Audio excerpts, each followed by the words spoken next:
वहीं दूसरी जानिब तालिबान के तर्जुमान ज़बीउल्लाह मुजाहिद ने ट्वीट करते हुए लिखा कि इमारत इस्लामिया काबुल एयरपोर्ट पर शहरियों को निशाना बनाने की शदीद मजम्मत करती है। धमाके एक ऐसे इलाके में हुए जहां सिक्योरिटी अमरीकी अफवाज के हाथ में है। उन्होंने कहा कि इमारत इस्लामिया अपने लोगों को तहफ़्फ़ुज़ फराहम करने पर भरपूर तवज्जो दे रही है और शरपसंद हलकों को सख्ती से रोका जाएगा।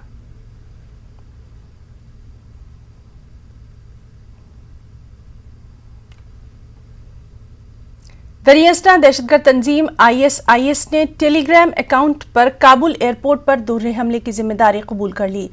IS ब्रांच, जो कि इस्लामिक स्टेट खुरासान सूबे के नाम से मशहूर है, उसने खुदकुश धमाकों की जिम्मेदारी लेते हुए कहा कि उन्होंने अमरीकी फौजियों और उनके अफगान इत्तेहादियों को निशाना बनाया है। टेलीग्राम पर जारी की गई तस्वीर में हमलावर का बयान भी शामिल है।